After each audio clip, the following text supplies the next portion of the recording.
মুখ্যমন্ত্রীর নির্দেশের পরেই বক্সা বাগ বনে পর্যটকদের প্রবেশ মূল্য তুলে দেওয়া হল। বৃহস্পতিবার এই মর্মে নোটিশ জারি করেছে বক্সা বাগ বনের পূর্ব বিভাগের উপক্ষেত্র অধিকর্তা দেবাশিস শর্মা। এদিন থেকে পর্যটকরা প্রবেশ মূল্য ছাড়াই বক্সা বাগ বনে ঢুকতে পেরেছেন। যেমন নির্দেশ তেমন কাজ। বৃহস্পতিবার এই মর্মে নোটিশ জারি করে এন্ট্রি ফি তুলে দিল বক্সা বাগ বন কর্তৃপক্ষ।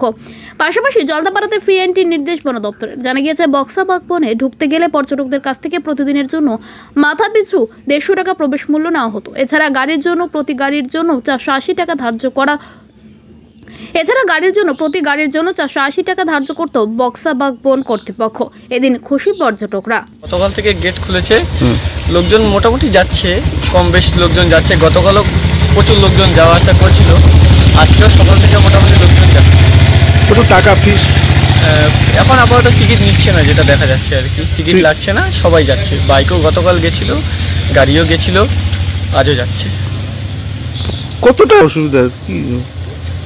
এটা মোটামুটি আমাদের আশা রাখছি যে এতে ব্যবসা বৃদ্ধি পাবে। আমাদের বাইরে থেকে আরও যারা লোকজন এই এন্ট্রি ফিসের জন্য আসতো না, তারা আসবে, এই আর কি আশা রাখছি। আগে কত টাকা? আগে আপনার টিকিট পার হেড যেটা 150 টাকা ছিল, গাড়ির 480 টাকা ছিল, 4 হুইলার। আর বাইকটা অ্যালাউ ছিল না। লোক কম আসতো? হ্যাঁ, লোকে অনেকেই টিকিটটার জন্য কম আসতো আর কি লোকে। এখন এখন মোটামুটি লোকজন আসছে, দেখা যাক কতটা আসে। কি নাম আপনার? বিশ্বজিৎ ঘোষ। কি করেন? আমার দোকান আছে।